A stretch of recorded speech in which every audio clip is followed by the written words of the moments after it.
Welcome everyone to Microsoft 365 Virtual Marathon. My name is Galen Keene. I am the producer of the session today. So I'm the man in the background that's gonna help our presenter, Kai, the CEO of SWOOP Analytics, one of our wonderful sponsors, present some glorious content to you today. So I hope you're having a great session, and thank you for staying with us. In many conferences, they kind of end on a low note, but you'll notice with this conference, we're ending with some heavyweight sessions, including this one. So what we'll do is clear out some administrative stuff, some conference stuff. So I'd like to just share with you a little bit about who we are and what we've been doing. We've partnered with SharePoint Conference, now known as Microsoft 365 Collaboration Conference. And we'd ask for you to definitely attend next year's conference in Las Vegas, where we can all meet together. We have some great sponsors. Please visit their booths, check out the videos, and enter the raffle for the Oculus Quests. We're giving away 3 of those, and you'll need to visit the sponsor booths, including the SWOOP booth. And with that, I'll turn it over to Kai. There you go, Kai. Thank you. Thanks so much, Galen. Really appreciate it. Yeah, hi everyone. My name is Kai, and I'm the CEO of SWOOP Analytics. The accent is Danish. I was born in Denmark way too many years ago, but I found out for all those of you that live in the Northern Hemisphere that winter is optional, and then I moved to Australia to be amongst the sun and sunshine and beaches and wonderful weather. So, but we have customers all over the world, so I find myself not so much in these times on airplanes, but before COVID, traveling a lot, seeing our customers around the world. One of the things I was asked to do was to tell that it was just a little bit of an interesting achievement. I was struggling a little bit, to be quite honest, with what I should come up with. But then I remembered that years ago, my wife had done a really long walk, about 70 miles actually. My oldest daughter had just done a black belt in martial arts, and I felt utterly overwhelmed by these powerful women that were surrounding me, that I teamed up with a mate to paddle in a long distance run. So we did paddle 68 miles in 18 hours. And I tell you what, I'm never ever going to do that again. My bum was very sore after that. But anyway, I did it. So something completely different that I'm incredibly passionate about is understanding how people collaborate. I'm actually originally a lawyer specializing in tax law, but found my wealth into knowledge management and collaboration in the late 90s. This is something that I found that I have a particular passion for. And the area that I'm, I guess, even more interested in is something where I was almost infected by this positive virus, unlike the one we have at the moment that surrounds us, but an interest in how you can measure collaboration. And one of our co-founders, Dr. Lawrence Lockley, was my manager at the time in a consulting company we were working for, and taught me the basics of social network analysis, and that stuck with me ever since. Now we formed SWOOP Analytics, where that is one of the core underlying, I guess, sciences that we use to analyze and measure how people are collaborating. So that's basically what we're going to be talking a little bit about today. As Galen said, we actually have this raffle after this session today. You're more than welcome to pop into the SWOOP sponsor booth and collect the keyword. I won't say it here, but go into the room and we'll take you what the keyword is. And then you will have a good option of winning an Oculus Rift. So what else can I say? There's some volunteer organizations. We'd love you in these challenging times for you to donate to. Find them. You've probably seen this slide on many of the other presentations. So go and make some generous donations. There are lots of people relying on this. So a very quick introduction to SWOOP Analytics and the subject matter of what we're going to be talking about today, which is understanding. We've analyzed more than 5,000 teams of Microsoft Teams to really suss out what good looks like. And I'm going to tell you something about the broad findings we have in our benchmarking study. And then we're going to be diving into what does it actually look like when teams are collaborating in Microsoft Teams. How do you know what good looks like? We're going to be using some of the results from our benchmarking study to dive into that. As I mentioned, my underlying passion for this is trying to get some measurement around how people collaborate that goes way beyond just counting how many posts and likes and replies and what time of day that people are active on Microsoft Teams. We actually want to understand how they interact with each other. We've done years of work with both with Yammer and Workplace from Facebook, and in the last year and a half, we worked very closely on Microsoft Teams. What we want to try and figure out is actually, we have this mantra, I guess, of seeing how you work changes how you work. It's a little bit like if you're familiar with these fitness trackers like Fitbit. Once I got my hand on my Apple Watch, and I start to figure out how many steps I was not walking every day, it really motivated me to get more active because I knew that there was something positive associated with being more active. So now I try to hit my, at least I don't think I get 10,000 steps every day, but I'll probably get 6,000 at least. So we've used this science of social network analysis, SNA, also called organization network analysis, or ONA, as the underlying, I guess, the thing that revolves around everything we do. And we've chosen those particular scientific fields because it's all about measuring how people interact with each other. So we use that for our benchmarking. Every year we provide benchmarking reports. We've done it for, I think, 5 years on Yammer, 3 years for Workplace, and we just had our first report that I'll dig a little bit more into today on Microsoft Teams. We are very lucky that we're able to do this because a part of us running trials with customers or getting customers onboarded or anyone that wants to participate in this benchmarking, they basically opt in to allow us to analyze the data. Of course, it's all being anonymized. We put out, there's no names, no one knows who they are, but it allows us to gather this very large pool of data about how people are using Microsoft Teams. So you can get your hands on the benchmarking report for free. You can use the QR code that's available on the screen now. Just pull up your mobile phone, tick, it should actually automatically detect that it's a QR code. But if that's all too hard, you can just go to www.swoopanalytics.com. There's a benchmarking link. You'll find it there. You can't go wrong. And you can find the one for Yammer there as well. The one we've just published a couple of months ago was for Microsoft Teams. That was the very first one we done on Teams.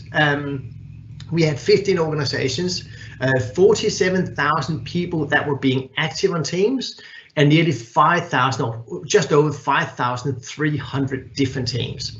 The report was authored not by me. I'm just here really to tell you a little bit about it, but it was authored by our chief scientist, Dr. Lawrence Lockley, and Sharon Dawson, who is our fantastic writer in SWOOP. So what we've done, they sort of split the work up between them, and Lawrence focusing on, I guess, on the science of networks and some of the deeper research into the different sort of numbers in the report. And then Sharon was out interviewing with Laurie many of our partners about their experiencing in implementing Microsoft Teams with customers. So I wanted to expend just a couple of minutes on very briefly going through some of the big snippets of key findings we found in the report. The first one, when we looked at these 5,300 teams, there is a big difference between ones that are doing well, using Teams a lot, and ones that aren't using it a lot. And also when I say the large gap, it also comes in terms of what we would call that collaborative performance, and I'll go into that in much more detail later in this presentation. But must be mindful of that, there's a big gap. And actually some of the most recent data we've analyzed that comes throughout the COVID-19 period is showing a great influx of new people that are using Microsoft Teams, but there's still a lot for them to learn. So many of the other sessions that have been throughout this conference has been in practical hints and tips about how to use Microsoft Teams. And there's a big education exercise in front of us to get people to collaborate well on Teams. Partly about using the product, but it's also partly about how do we actually work as a digital team. A lot of people have been used in working in traditional teams, in brick and mortar offices, but now they can become digital, and that's a different way of working. So the interesting thing was that BEST is actually outstandingly good. So we'll dive into that. For the numbers I'm going to show you later, we looked at the top 700 of the most active teams of the 5,300 teams, and I'll tell you about what that looks like for them. We also found that people are on average members of 3 teams, but are really only mostly active in 1. Now, for those of you that might be listening to this that are Microsoft Teams fans like we're members of lots and lots and lots of teams, and sometimes you tend to forget that for most people it doesn't look like that. Actually, for most people they're still just member or a member of 3, but actually just active in 1. And the vast majority of these are private teams. They're set up as private teams. So you start to build up sort of this sort of picture. So okay, mostly member in, actually only active in 1 team most of the time. Most of them are private. Okay, I understand that now. What about this whole thing about Teams being used as a hub? We've heard that from Microsoft. Teams is the hub of work. Is that really true? We want to find out. So what better way than finding out how often tabs are being used? Because tabs, that we've seen for many of the presentations during this conference, is where you can get interesting dashboards happening. You can integrate with apps. You can do all sorts of cool things with the tabs. Are people doing it?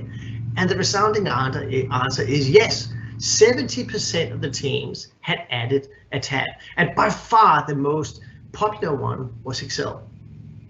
SharePoint and Planner came after that, but the far most important one was Excel.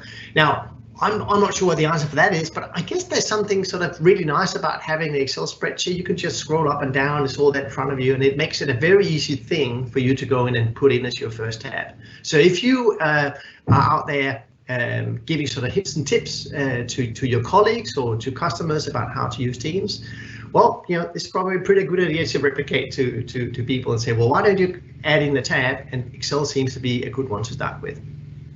Now, I said a little bit earlier this thing about people are a member of 1 team and they are mostly private. So, and I also talked about how we've done comparisons with Microsoft Yammer. We've done benchmarking on that. And the interesting thing is that there's a huge difference between how Yammer is being used and how Teams is being used. And we've seen that in the benchmarking report as well. So to show that in a graphical way, I'm going to show you 2 maps. They're called network maps. And they show you connections, in this case, between business units. So what we're basically doing, we're aggregating, we're sort of summarizing all the interactions that people have had when they posted, replied, or liked in channels on Teams, or they've done that in groups or communities on Yammer. And we are overlaying that with the organization structure. So every person belongs to a business unit. And we're simply trying to understand how much interaction are we seeing between business units on Teams and on Yammer. And you can see on the maps here that the one on the right-hand side, which is Yammer, is very densely connected. So there's a lot of lines between the business units. Some of them are very bold and some of them are very thin. The bolder they are, the more interconnection, more interaction, the more discussion we've had between 2 business units. The one for Teams, though, on the left, you can see a lot less. It's a lot more sparse. There are still business units there, but they're not nearly as densely connected. So what's telling us is that Yammer is really being used to connect across business units, across geographical, across functional boundaries. But within Teams, most of the interactions stay within. So if you look at that they are mostly private, you're mostly a member of 1. We now also know that those teams mostly consist of people that are within the same business unit.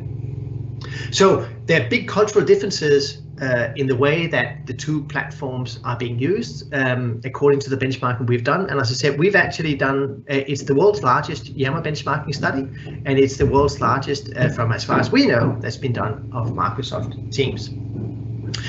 Now, things have then changed dramatically in just the last few months with COVID-19. We've seen a huge shift in the way that people are working. yes, it's kind of almost obvious. And this shift of work happening in the office to work now happening distributedly, and this extremely increased use of Microsoft Teams, we're now in a position where we're wondering if we can use the benchmarking data to inform what a great team looks like. What does it look like when people are working really well? Now, why is that interesting? Well, I want to use a quote from Ed Catmull. He was the CEO or president of Pixar, behind Toy Story 2 and all those wonderful movies. And there's a quote that comes from an article he wrote in the Harvard Business Review a few years ago. I think really in a nutshell tells us why it's so important to understand what good teams are. He's saying, if you give a good idea to a mediocre team, they'll screw it up. If you give a mediocre idea to a great team, they'll either fix it or throw it away and come up with something that works. So great teams are simply outperforming all the other ones, and it's the one that have this sort of mythical sort of thing around them where you just want to say, I want to be like that. I want to be a part of that team. But how do we measure that? What is the core thing that's most important for us to measure to find out whether someone's a good team or not? Now, here we draw on another heavyweight researcher. That's Alex Penland from MIT. He actually was, I guess, the co-inventor of a technology, they call them social badges, where people wear a little tag, and with using those tags, you can actually measure when people interact with each other, their tone of voice, how much they talk, who they talk to. And analyzing millions and millions of data points, he came up with this. The key to high performance lay not in the content of Teams discussions, but in the manner in which it was communicating. It is all about the interactions. So what we then did, and you can read this in the benchmarking report, our chief scientists went around and said, well, let's find all the researchers that are the most credible and trustworthy in this area around how people are interacting with each other, given that the interactions, the way that we communicate, is such an important part of a team. So we looked at, you'll see the 7 people or the 6 people at the bottom of the screen. We looked at Richard Hackman from Harvard, professor. He wrote the book about team effectiveness. He's probably, if you can get almost like the father of analyzing and studying team effectiveness. Professor Penland, that I just mentioned, is a very, very recognized expert in this field. Amy Edmondson from Harvard, Professor Amy Edmondson, wrote the book about studies psychological safety, and the Fearless organization was one of the books she wrote that really sort of describes all the research she's done around this. Stanley McChrystal, retired U.S. Army general, wrote the book Teams of Teams about what he learned about teams collaborating, working together to fight the counterinsurgents activities in Afghanistan. Author and Forbes contributor Steve Denning, who ran the knowledge management program for the World Bank for decades. And then, of course, we can't go past, even though this is a Microsoft conference, we can't go past Jeff Bezos from AWS, who's also made some brilliant comments around teamwork and the size of teams in particular. So when we look at what these people have researched and what they've written about, there were a set of common things that came out. And I'll just take you through what the 7 traits are of these great teams in terms of the way that they interact with each other. The first one goes into the size of the team. Both Hackman and Bezos have talked about not having more than 10 members. So the size becomes important. If you were to do any Googling around, try and Google the term, I think it's called social loafing. The Ringelmann's rope pulling experiment. If you Google those things, you'll find that research have shown that the bigger the team is, the productivity of each team member actually drops. So you've got to be really careful about the team. Hackman said, don't have double digits. So he was saying don't go too far. So we got to be very careful about the size of the team. The next thing is the purpose of the team. Hackman actually in a Harvard Business Review article sort of was writing about you probably all come across them, management teams where no one really knows who's on the team. There might be, I'm sort of a part of this team, also part of that team. I'm on this, I'm on that, I'm not quite sure. So, but being really clear about having a common purpose. For Ed Catmull and Pixar, it was about Toy Story 2. That's what he writes about in the Harvard Business Review article. It's about creating a movie. We're doing something here together. There's a common purpose, something we have to do together. And it really means that it's an interdependent activity. We have to work together to achieve this outcome. That's clear for everyone. Now, then there are two that sort of goes together. This comes mostly from Pentland and Steve Denning. That everyone, actually from Amy Edmondson as well, everyone on the team talks and listens in roughly equal measure, keeping conversations short and sweet. And then the other one, that members connect directly with each other, not just with the team leader. If you start to think about this, think about Microsoft Teams in the background of this as well, and we'll go down into much more what this then will actually look like inside of Microsoft Teams. Remember here, we're not talking about features or function, anything like that. We're talking about the way that a great team will communicate, great team will interact with each other. So talk and listen in roughly equal measure, keeping contributions short, and they connect with each other, not just with the team leader. Then there are Amy Edmondson's work around psychological safety. If I don't feel like this is a team that I can raise concerns with, it's not a good sign, is it? If I'm just going to sit there and be quiet and not say anything, even though I know that our team is on the road to disaster, I'm not going to say anything. That's not good. And Pendon also wrote about the importance of members being able to carry on, sort of having the conversations within the team, so not having it outside the team, not having them privately, between just two people where they sort of, expressing sort of their negativity about things that don't work, but we actually carry those conversations and having within the team. The last one is, and this goes maybe to the thing I talked about, people primarily being part of being active in one team. They all agree that actually going outside from your own team, learning what's going on the outside and bringing that information back is a really important trait. Now, just think about what's happened with all of us now having to work from home. I'm in the home office too. If I'm sitting here at home, I'm not going to be bumping into anyone like I normally would have bumped into someone at the coffee shop, at a restaurant, in the hallways of an office and so forth. I'm sitting here. If all my colleagues, which they are operating virtually, I'm not going to be bumping into them anywhere else but in the teams. So if I'm not a member of multiple teams, I don't know what's going on. That means that I can't bring information back. So, given that these are the 7 traits, let's try and figure out how would we go about measuring if these kind of interactions are actually happening inside of Microsoft Teams. What are the signals? What are the indicators that we can use to see if our team are having these traits? So let's dive into that. Let's take the first 2 ones. No more than 10 members. That sounds like it's pretty easy, doesn't it? And bound by a common purpose. So this is pretty easy. I'll put it into what to do. Well, of course, you go and you create a team, right? Now that's pretty easy. You know the functionality you have in Teams. There's a bunch of different things you could do. You could have a chat. You could set up a meeting. You could call someone. You could have some files.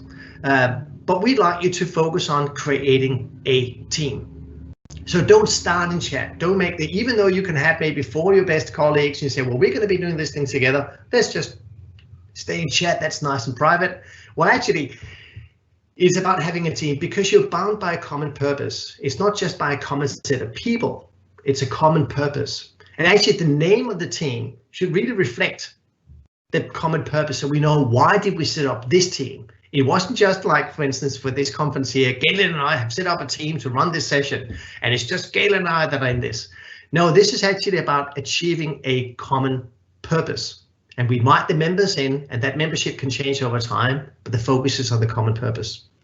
We use channels to align the team with the purpose. So that could be a set of priorities that are relevant for us to achieve that purpose. And we use the channels to align that with the team purpose. And we make sure that we keep the membership tight. It's so easy to invite everyone into a Microsoft Teams site, right? You can just say, oh, I'll invite this one, that one, this one, but try really to keep it tight. Be mindful that if you can, sticking with those, not more than 10. And remember, we all know that Microsoft Teams can be used for lots of things. And you might say, well, but my business unit is 25 people. I need to have 25 people because there are 25 people in the team. Remember, we're talking about what the researchers have found, what great teams are doing. Maybe your business unit is actually not a team. Maybe it's just an organizational construct with 25 people. So what we're talking about here is what the researchers have found that great teams are doing. So keep the membership tight. We also suggest then that you should use the chat, which is a very popular feature within Teams, but use that for tactical coordination. The more you can put into the channels, the more transparency, more visibility everyone has got, and members that come in later on can see what's happened before that. So what we're saying in terms of don't invite fringe participants. There might be other tools that actually are better for keeping a broad audience up to date with what you're doing. And don't have a team with no specific purpose. So what does good look like? This is pretty simple. You just look at the team membership, close at 10. In terms of how many people are active in the team, it should be 100%. You shouldn't have anyone on the team who's not active. Within our SWOOP platform, there's some numbers in there for you to really look at very quickly and aim for about 10 people. I think in this screenshot here, it's 10 out of 11. So maybe we have one person here who's for whatever reason has not really been fully incorporated in the team, or maybe we just invited someone that we thought it would be a good idea to have, but isn't really doing anything. So think about calling the membership. Now, there were two other ones. Everyone in the team talks and listens in roughly equal measure. And then this about everyone talking with each other, not just with the team leader. It's one of the two key traits of these highly successful teams. So what do you do then? Well, you make sure you involve your team members in discussions. This should be pretty obvious who and when to interact with people, given that you're all bounded by a common purpose, you're working together to achieve a certain outcome. So make sure you're involved in the discussions. You don't have to sit and say, well, I'm not going to put this work document in here and ask for comments until it's picture perfect. You put the things there, your working process, you put it in, you ask for feedback, you ask people what they think, you involve them. You post in the channels, you reply, you hit like when that's appropriate, but you keep the conversations within the team. And you think about doing that in this and we'll talk about what good looks in terms of the proportion of this. If you think about having conversations digitally versus having them when we're talking to each other, the only way I can really tell if someone is listening to me is that if they are replying to me, or if they click the like button. So when I make a post, there's no way I know if my team members have actually heard me unless they reply or unless they like. If you are in a normal team meeting, or if you interact with your colleagues, you can see them nodding their heads. You can see from their body language, you can get all those non-verbal clues about whether someone is listening. But once we are all operating digitally, as we are now working from home, the only way that you as a team member can show that you're listening is by hitting like and replying. So that becomes a very, very important trait. You ask questions, you tag people. We do that all the time when we're working in real life. That's the way you keep conversations going. Have you ever tried going to any kind of gathering and then observe if no one asked a question? What's the first thing you do Monday morning? How was your weekend? So, when you say how was your weekend, you typically look at someone. And I might say now, Galen is my producer. Say, hey, Galen, how was your weekend? What have I just done? I've asked a question and I've mentioned someone. And you do the same thing online. If you want to draw people into a conversation, those are the key things you need to do.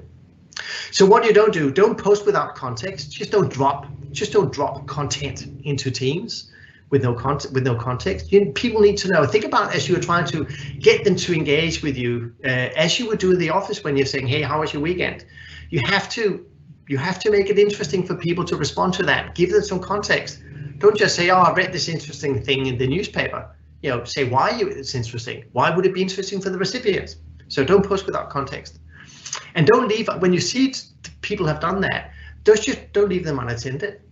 Sort of be a good role model and say, oh, I saw you posted that. What was the thing that was interesting about what you posted? So that comes into the don't just broadcast that either. Now, what good looks like. So in using the benchmarking data, I guess as a foundation, we use some clustering algorithms to automatically to arrive at 4 very different what we call team personas. A team persona is something that immediately tells us what are the kind of interactions that these people's having, and I'll show you what those 4 are. The first one is a self-directed team, and that is exactly the kind of team that we would like to see.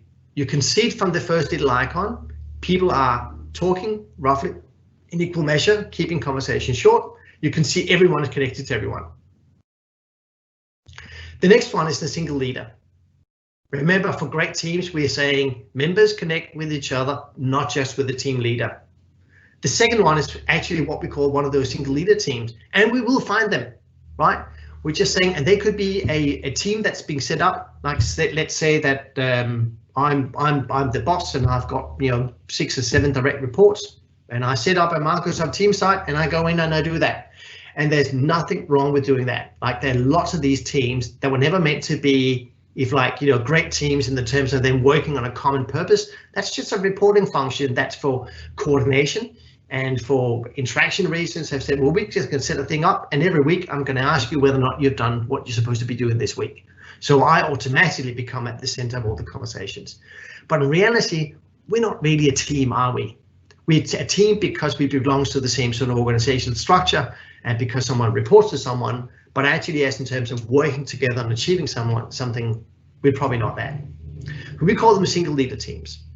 And then what also happens is that we found that in Microsoft Teams, it's very easy to invite others. So, and some people use Microsoft Teams to create let's say a divisional team where everyone in the division or everyone in the country gets invited in, and then you all talk about something that's relevant for that particular area.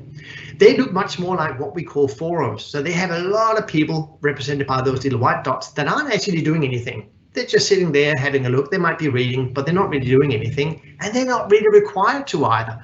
They're just there maybe to listen, maybe to learn a bit. And then there's a few people that are really answering all the questions. Think about it as kind of like a question and answer group. And then the other bigger groups is what we call a community of practice. And you can see from the way that those sort of arrows and dots in the middle align, that the community of practice and the self-directed team, they actually have a lot in common. They have this connected core of people. But the community of practices has this sort of lots of people that are part of that, but aren't really doing anything. Now, so wouldn't it be nice if you could immediately see what sort of team that I have? Well, the most aspirational one that would be associated with these great teams is the self-directed team. And in the SWOOP platform, it comes up like this. You can very quickly see from my team, what does my team look like? Is my team a self-directed team? Yes, it is. There's a little star rating you might be able to see below the last bar chart. It's got 5 stars, and it means that my interaction level is really high. It's like I'm in the top 20% of the most active teams. So this is really a very, very active team. So now I know that the kind of, on a broad level, the kind of interactions in my team represents exactly the kind of interaction patterns that the researchers have found is associated with high performance. Now, we can actually even show a network map on what those interactions look like. We can see that in real life when I look at who talks to who in the team, I can actually see that that's how they're interacting with each other. And I can see that, there's not this single leader that everyone is connecting with. Great trait. The response rate. We also found when we looked at the top 700 teams and found out, we looked at the average response rate. The response rate is basically looking at when you post, how often do you get a reply. Now, if one of the objectives of a team is this, that everyone talks and listens, we would expect that people would be posting and would be replying. So there's not this broadcasting happening in the team. So that means that the response rate should be at least, 8 out of 10 posts get a response. And that's very easy to measure as well. You can see by that little chart that popped up. In this case here, it's 86% have actually had a reply. 86% of the posts had a reply. And if you look down a little bit further, you might be able to see that it says that replies that received in less than an hour, that was 71%. Like 71% of them came within an hour. So this team here is a self-directed team. By far the vast majority of posts get a reply and they come within an hour. You can just imagine what it must feel like to work in this team. Hey, I'll use Galen again. Galen, I need some help here. What do we do? And suddenly, boom, Galen is right there helping me out. We're basically helping each other out on the team. Now, the mention index, we've also found out, and I guess that we've, for those of you that sort of followed different consultants that are recommending good practices within Microsoft Teams, you've probably often heard people saying it's a really good practice to mention someone, because it's something where they know that this particular thing is relevant specifically for them. The great thing about working in channels is that we're creating transparency about what's happening in the team, but that can also create some noise. And when we mention someone, it's a way for me to know that of all the things I can read, that one is particularly important. So we looked at how much people are actually doing this mentioning, and these great teams, how often are they mentioning? And we found out that they are, with the goal we can set, I think they were the average response rate was, the average tagging rate was somewhere between 30 and 40%. So we decided that the goal would actually then be 40%. So, and that's it tells us again when people are mentioning that I'm engaging someone in a conversation. It's something that helps with engaging in conversation because I'm drawing someone's attention to a particular thing that I would like them to respond to. Now that also means that don't mention people just for no reason, if you know what I mean. Just don't say, oh, and then mention everyone in the team. I just thought you want to have a look at this.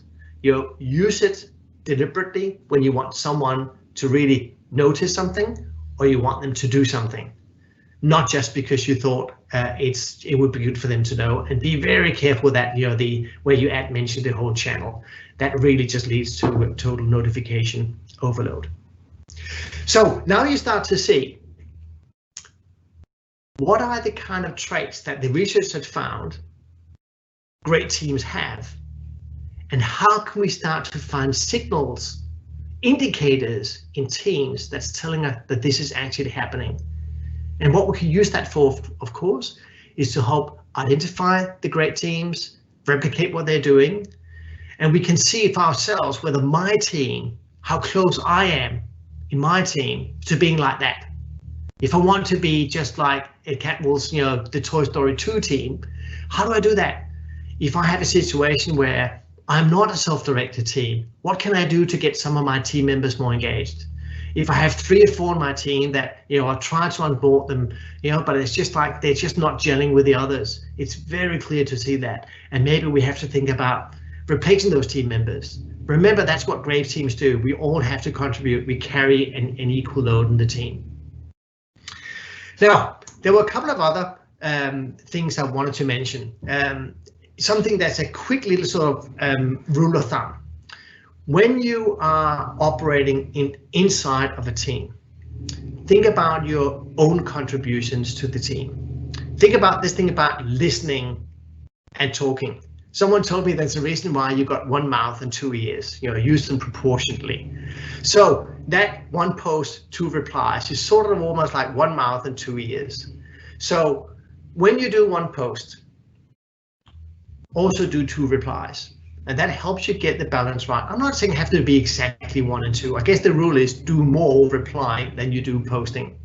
So when you actually then go in and do a very simple count, and you can see the key statistics here at the bottom. In this team, they've done 28 posts and 230 replies. So you can see the depth of conversation this team is quite good. It is a warning flag if you come into a team and you're seeing there's many posts as there are replies. So the ratio is 1 to 1. That means there's a lot of posting going on that never gets a reply. Now that tells us that that team is probably more doing broadcasting than they actually having conversations in the team. And remember what Pentland found? It is actually about the way in which we communicate with each other. So it's about having two-way interactions rather than one-way broadcasting. So let's focus on a couple of other things that the researchers found. Psychological safety. That I feel that this is a team that I can go in and I can raise things, and I'm not just gonna, try to only talk about the positive things. I feel safe enough that I can talk about things that aren't working. And also this thing about these back channel or side conversations are happening within the team and not, outside of the team. So what do you do then?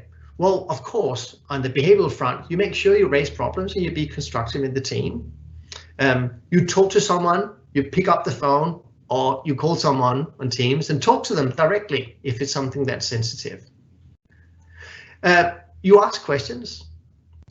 So the noble art of asking questions is something that helps us uncover things that we didn't know. So asking open-ended questions is really good. Can you tell me what's going on here? It's not one of those, can you please explain? But ask questions. So what we don't want people to do is to create private channels. We know we have the feature, and I know that there are reasons why in some teams it's a really good idea. You might have a mergers and acquisition team, and there's something that's just super private, so I'm going to put it over here. But just imagine if you're in a team, and I can see there's a private channel that's been set up, and I'm not a part of that. And it might say here is private secret conversations. I'm going to be thinking, what are they talking about in there?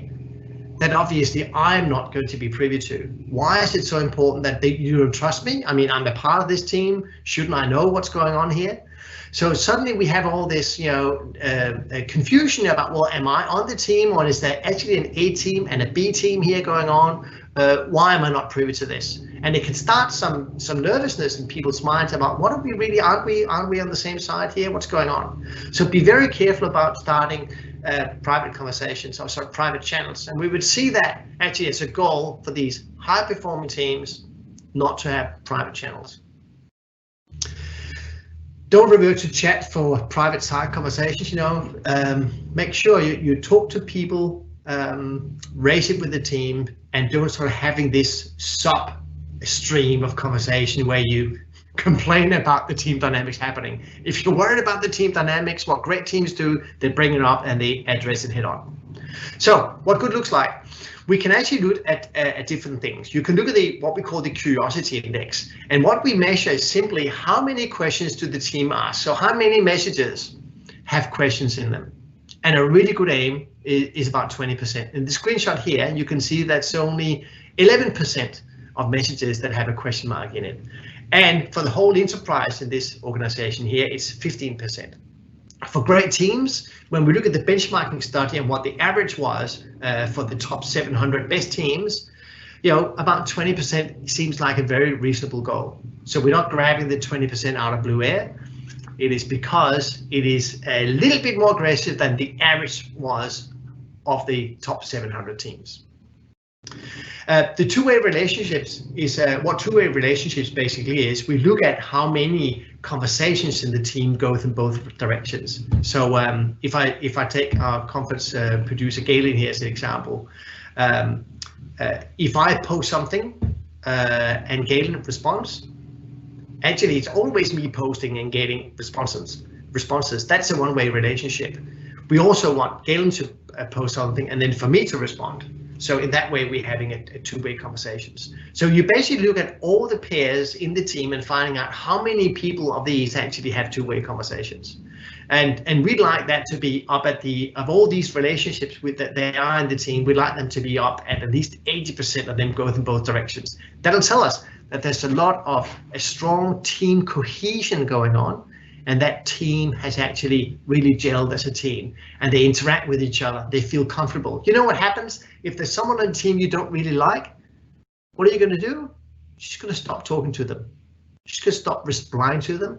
You're just going to stop involving them in conversation. That's the first thing we do as human beings. Just avoid them. Just do not interact with them. So if you've got too much of that going on, you'll see that the two-way relationship starts to drop. Great teams have high levels of two-way relationships, plus 80%. For this particular team here, it's actually all the way up 85%. So this tells us that maybe this team could do better on asking questions, but the good thing is that they have a high number of two-way relationships.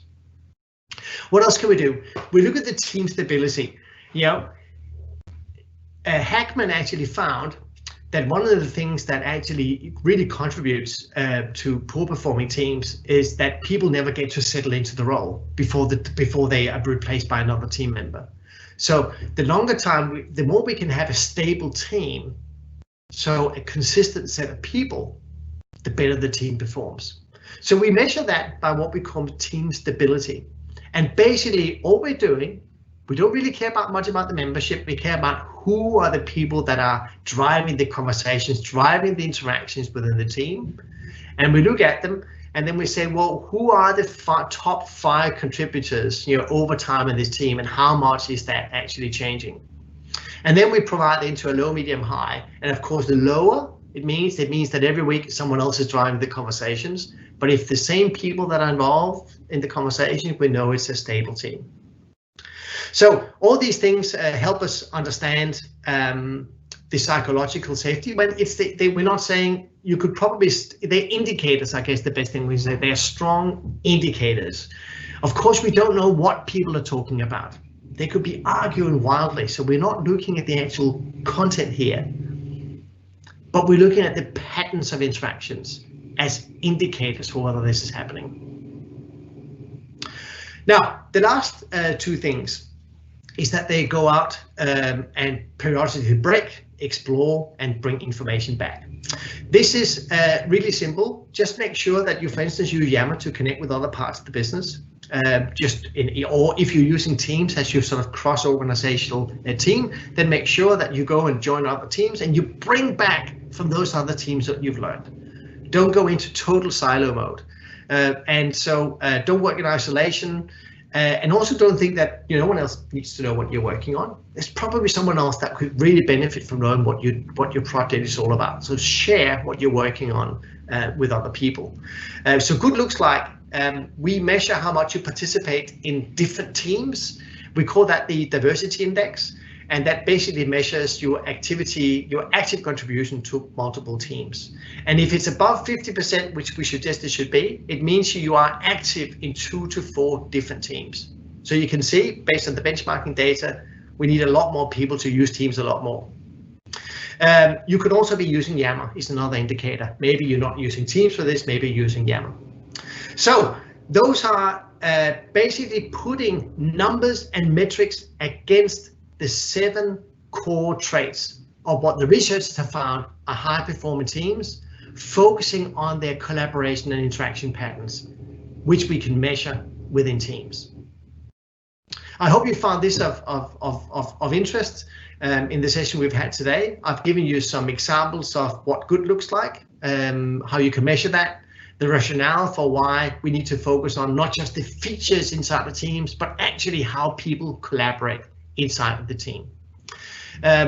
You can download the benchmarking report for free, as I mentioned at the start of this conversation, and just point your phone to the screen, or you can catch up with us here at SWOOP Analytics in the sponsor room if you'd like to do that after this session here today. But I'm just going to pause now and see if there are any questions and hand over to Galen.